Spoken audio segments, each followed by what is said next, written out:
आज নেতাজি সুভাষচন্দ্র বোস 128তম জন্মজয়ন্তী।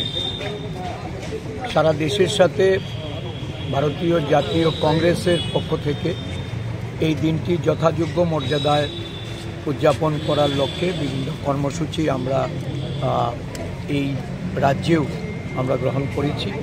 আজকে সকালে পতাকা উত্তোলনের মধ্য দিয়ে তার শুভারম্ভ হয়েছে।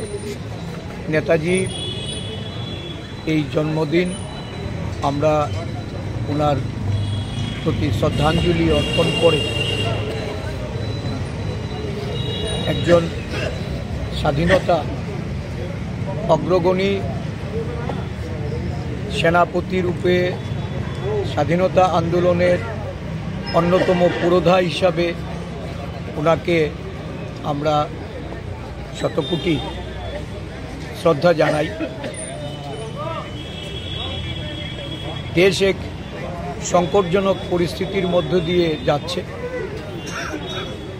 একজন দেশপ্রেমী হিসাবে নেতাজি সুভাষচন্দ্র থেকেই আমরা এই দেশপ্রেমের অনুপ্রেরণা নিয়ে দেশের যে সংকটময় অবস্থা, যারা দেশের স্বাধীনতাকে অবজ্ঞা করে, স্বাধীনতাকে অস্বীকার করে, যারা সংবিধান প্রণেতা সহ সংবিধানকে মুছে দিতে চায়, এই দেশের শাসন ক্ষমতায় থেকে যারা দেশের মধ্যে ধর্মের, বর্ণের, সম্প্রদায়ের ভেদাভেদ তৈরি করে এই দেশকে তার যে পরম্পরা থেকে, তার সংস্কৃতি থেকে সমগ্র বিশ্বের কাছে ভারতবর্ষের পদমর্যাদাকে দ্বারা পদদলিত করতে চায়, তাদের বিরুদ্ধে দেশপ্রেমের এই নেতাজির অনুপ্রেরণা নিয়ে